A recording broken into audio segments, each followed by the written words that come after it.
So in today's video, you're going to see exactly how swapping the size of a grip should be done correctly. Something that we don't do very often, guys, and I've been guilty of it myself, where I've just sort of had a standard or a mid-sized grip and swapped it to a jumbo without any consideration of swing weight. Yeah. What Sam's going to do today is going to swap my mid-sized grip for a jumbo grip and show the full process of how it should be done and the effects of swing weight. Yeah, so like I said, obviously I fitted this for Gary last week. He requested this grip because it's what he normally uses. I'm going to have to test, if anyone's seen the grip video, definitely look at that. But basically prefers the jumbo grip now, don't you? So you prefer the kind of feeling of that, but like I said, that's going to throw the weight out. Well, we dynamically tested grips, which I've never done in my life. All I've ever done is measured my hands and thought, well, this measure standard, I'll go to mid-size, so I don't want to, I'm trying to stop hooking the ball, I'm trying to, hold the place off. Yeah. I'd never thought of going to jumbo until we actually did some dynamic testing. And actually, you had a machine, didn't you, where you could quickly put a grip on. Yeah. And we tested the same club with all, 5 thicknesses of grip. Yeah. Or were it 4? 4. 4 thicknesses of grip, and I actually realised my preference were jumbo. Yeah. Felt amazing. And I'm saying, because jumbos are always heavier, so like I said, it's just going to throw the weight out. So I'm going to remove that grip, put the new one on, and then we'll pop that down and just get it reweighted. We'll see what the swing weight is with jumbo, but then Sam's going to show us how he's going to make it back to D7, am I? Yeah, so your D7, that's your kind of preference. So I've got it to D7 at the minute with your current setup. Yeah. But like I said, because we put my grip on, it's going to throw it out a little bit. So we'll take the grip off, put a new one on, and reweight it. Can you take this grip off without damaging it? Yeah. So there's 3 ways you can kind of do it. You can do either a syringe, so you put solvent in the grip, and then eventually it'll go underneath, into the shaft under the grip. You can do a grip rod, which I'm going to use, it's dead easy, or you can do the air compressor, which I did in a grip video. Yeah. But you've got to be careful of that, because sometimes it can just like explode your grip. Yeah. So yeah, I'm going to do the grip rod. It's the easiest way to do it.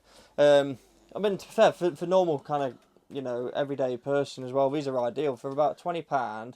But all you literally do, so you'd have like a groove there, so that goes where the solvent would kind of, trickle down through that. Yeah. So peel the grip back until you get to the double-sided tape. Push it underneath. Best thing I use is normally grip solvent, so not so much white spirit, because sometimes it's a bit, I don't know, it's just not as kind of an easy process. Grip solvent's a bit kind of slimier. Yeah. So literally pour a bit underneath and just work it round. You said that these grip extracts are £20, Sam. Yeah. I don't know if I'll try and find one online and stick a link in the description, guys, but I've tried looking for them. They were like 30 quid. Put me off buying potentially trade, I might have paid trade pass potentially. It's maybe about 30, but I think there's a few people that unless you're doing a lot of grips, it's not like kind of... Yeah, it's not potentially ideal, but it's not really for me it's a lifesaver, because for how many you do, and like I said, how many you need to save. And like I said, you just literally kind of work it round inside, and then eventually it will just come loose. And the good thing with this way, it doesn't really stretch the grip, where some other ways you can just stretch it, so then you can't kind of put just one layer of tape underneath. I know I'm from Yorkshire, I just find it extortionate, the price of that. It's a piece of plastic with a... What I did used to use, a coat hanger, so like a metal coat hanger, you could make that work. But again, it's making sure it's not too thick so it doesn't stretch the grip, really. Yeah. No, I understand, obviously you're doing it for a living, so... But yeah, you get to... gotta have the tools. Get to the end, and like I said, I just put a bit of pressure on the work top after Watch that shaft. And then, that should be it. That's the most I've ever spent on a golf shaft in my life. And that's it, so it's pretty easy. That's all we need to do then is wipe the shaft down, take the tape off, because we can't kind of use the same tape. Yeah. And then just reinstall. So that's it. I'll wipe this all down now. Best way for little tip, removing tape heat gun. That's way easier. So you'll see now. So get a heat gun. Could you use a hairdryer? Could use a hairdryer, yeah. Home. As long as it's hot enough. Yeah. So yeah, heat gun. That'd shock your missus, wouldn't it? Where are you going with that? But yeah, so literally just again, kind of work your way around, and you'll start to see it kind of lift off the shaft anyway. That should be enough. And then just literally peel, just make sure it's not too hot. But then look how kind of easy it is peeling off. Yeah, that's a great idea. Oh wow. There you go. Look at that. Wow, now that is a trick for you guys at home. It's and again, it's It's dead easy. I mean, it helped that I'd not put this grip on too long ago, but yeah, I think that's definitely the easiest way to kind of do it. Otherwise, you're really picking at it for ages, and it takes ages. It's just not worth it. It's too time consuming. And then, like I said, we'll put the CPX Jumbo on. I'd like it reversed as well if possible. Yeah, that's fine. Yeah, so it's the logo down. Also, just one layer with that. I think it already is. Yeah. That should be fine. We don't need to watch Sam do this, guys. What we'll do is we'll take you down into the fitting room and see what swing weight this club is with a new grip on. Yeah, so if we weigh this grip first, like I said, it's the exact same grip we had on, just different colour. But this is +4 mid-size. Yeah, so 65 gram.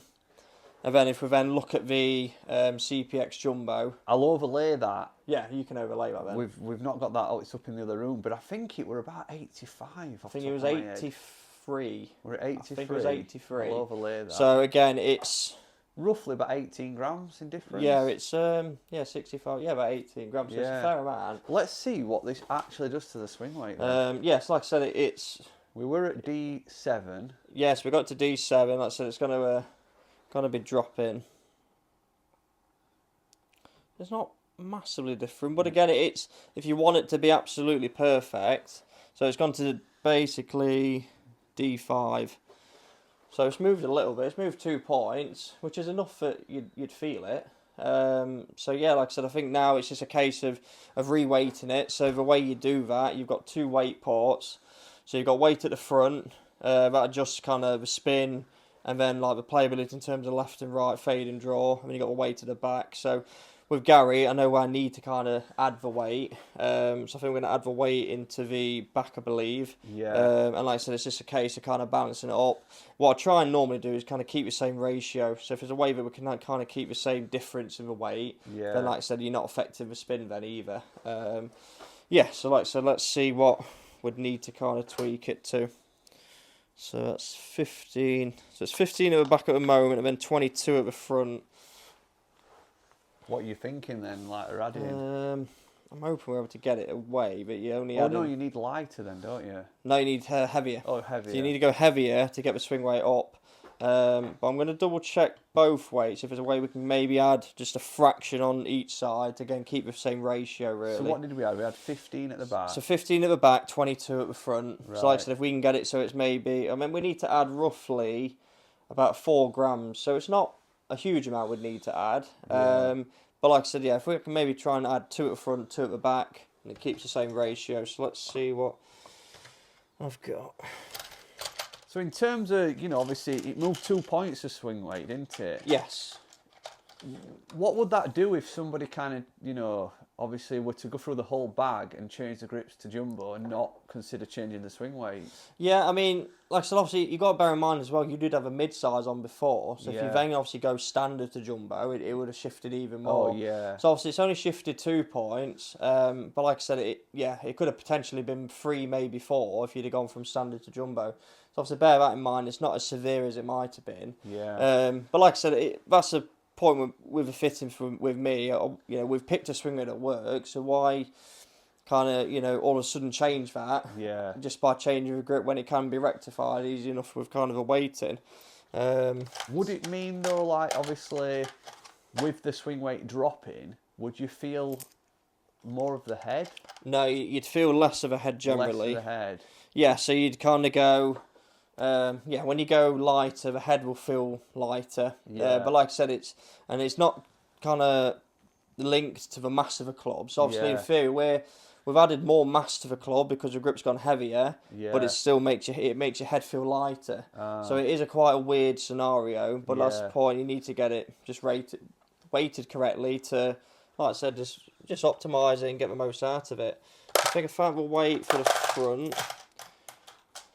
So what we're going to try in front, it was 22, weren't it? Yeah, I'm going to go to 23, so it's a little tweak. I've got a 25 if need be, and then, let's say we've got 15 at the back, so again, we only need a fraction heavier.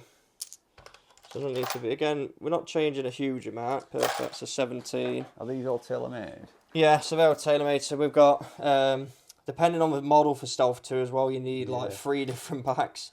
And then that's a sliding weight. And then I've got the tireless weights and PXG. And I've got way more weights, but that's just a bit smaller selection. So yeah, let's see. So let's go 17 gram back. Where'd you get your weights from? Just my contact in China, Yeah. basically.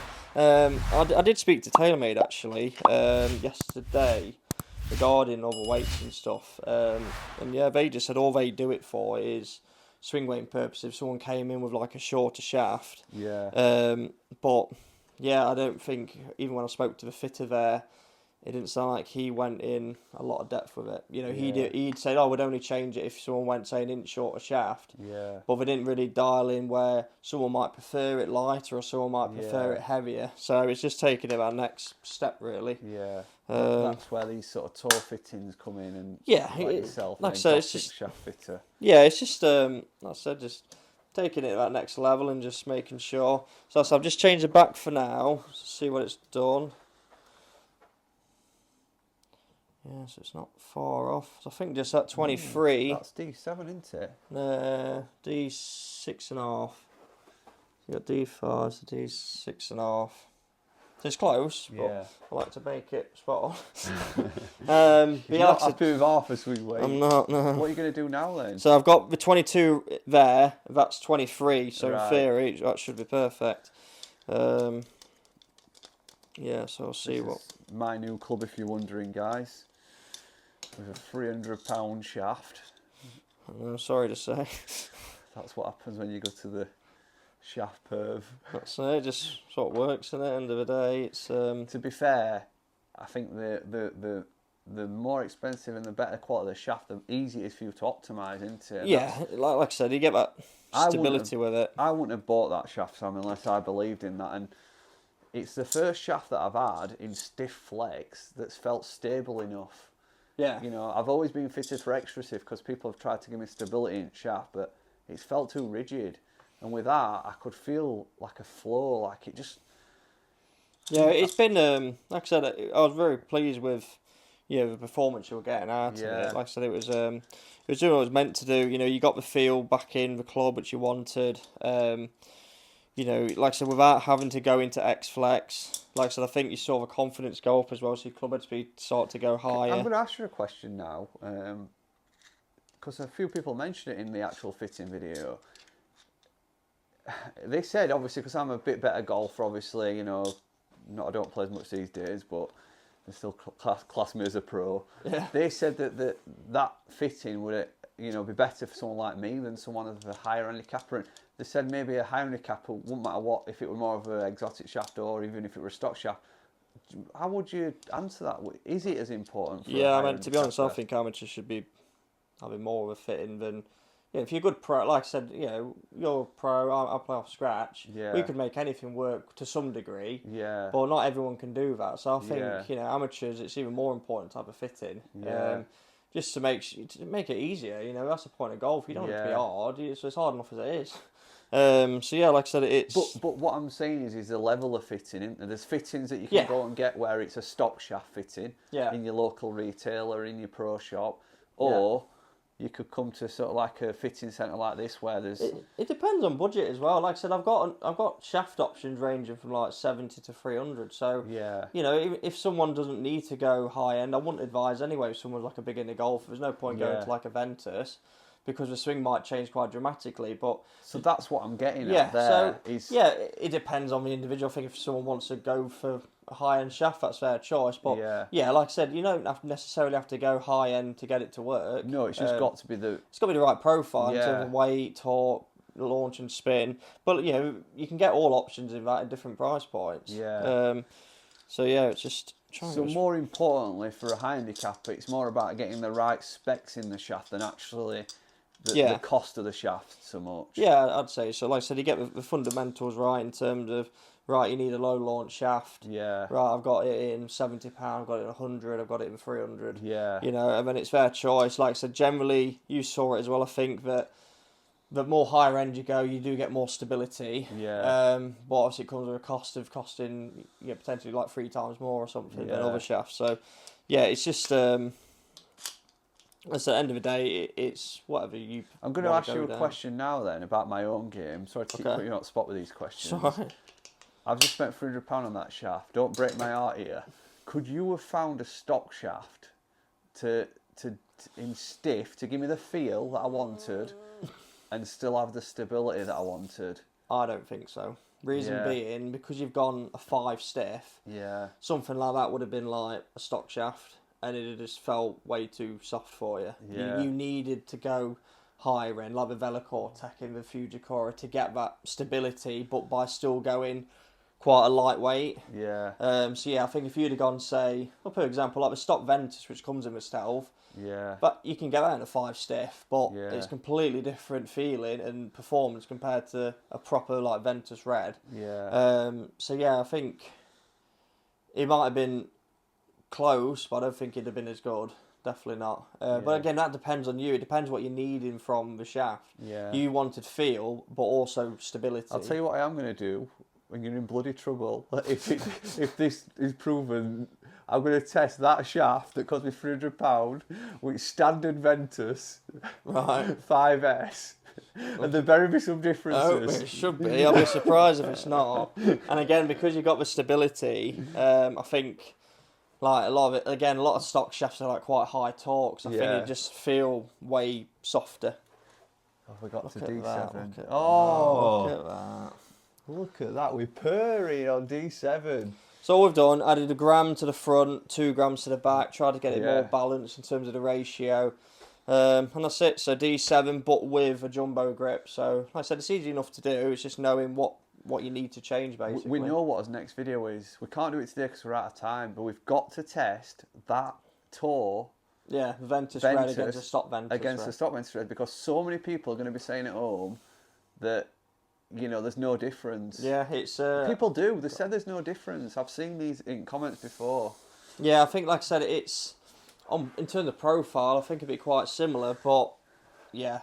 you won't get that stability, but yeah, it'd be interesting to do. Not. I hope not, yeah. For our sakes, I hope not. My wallet's feeling very light at the minute. Yeah, I say for our sakes, I don't think you've got anything to worry about. Yeah. You know, I'll be surprised if it's... To be fair, all the tests we've done so far have definitely come out, what can I say, in a way of what I'd have probably hoped. Yeah, nothing's really come out unexpectedly. Yeah. And like I said, that's just knowing how the club will work with a Not certain hope, but profile. you know, for example, like the grit video, you know, you do these things, you don't know if there's actually going to be anything to conclude on, if it's just going to be inclusive. Yeah. But everything, I don't know if inclusive is the right word, but everything we've done seemed to it's all made sense. tie up and make sense, hasn't it? Yeah, like I said, obviously, the mid-size went left, which shouldn't have, but because the swing weight dropped, that kind of... the swing weight won out over the thickness of the grip. Then Jumbo kind of balanced it out, and then Jumbo Max was like too much. Sorry if we blab on in these videos, but I think we just get way too excited with all this stuff, don't we? I love it. Like I said, there's so much more that goes into building a club and a fitting than a lot of people think. Yeah. And it's getting people knowing that as well, which like, I always, you know, try and share my knowledge when I do a fitting, get people knowing. I don't like just going, oh, he don't know what he's on about, hit this. I like people to understand what I'm putting them in the club. You know, it's a lot of money at the end of the day. Can I hit one shot with my new club? Is this, or is it not set? I'll wait. Yeah, I'll wait. We have to wait, I'm afraid. Guys, we're enjoying these videos. You know, I think obviously we've got our first idea for next time we get back down here, which might be a few weeks or months, but definitely going to be testing that against stock shaft. And get in the comments if you've got any video ideas for us. Yeah. Because we're chomping a bit, aren't we? We've got a few ones in the pipeline, haven't we? We're testing different weights, testing different flexors and stuff. I can't wait for new product to launch, because what I'd love to do when it does launch is test it with reasonably priced like for likes. So, you know, like obviously whatever TaylorMade launch next year is testing it with maybe a Sim 2 or something at like £150 that, you know, is more in a reasonable price range. But testing it like with your help, because you can always get shafts and stuff right, can't you? Yeah, we can get the weight right. Test. Yeah, like I said, get the swing weight right, get the same shaft comparison and stuff. So then you are testing just physically head versus head. Because a lot of times the shafts are going to be different, so that's playing a big part as well as. We're going to have to wrap this up because these will be late on from work at this rate. We launch videos at 2 o'clock and we know what you're up to, skiving at work for half an hour on these videos. But Yeah, I hope you're enjoying them, guys, and yeah, thanks for Yeah, these no few problem, videos mate. we've done. Yeah, I've enjoyed it. It's been good today. I've really enjoyed them, and can't wait to get this out on course. Yeah, I'm intrigued to see how it performs, but I think it'll be good. I'll be ringing Robinson for a game soon. Yeah, he's definitely. ready, and Dan as well. Dan had a fit in with you, and he's loving his new driver. Yeah. He's really got it optimised now. Good. So I'm hoping that It'll be a fair game. We'll have to have a good game. Yeah, we'll have a game as well soon, guys. We'll leave it on that. I hope you're enjoying the videos. Make sure you're subscribed. We're trying to get to that 20,000 mark. We'll see you in a few days' time. Bye.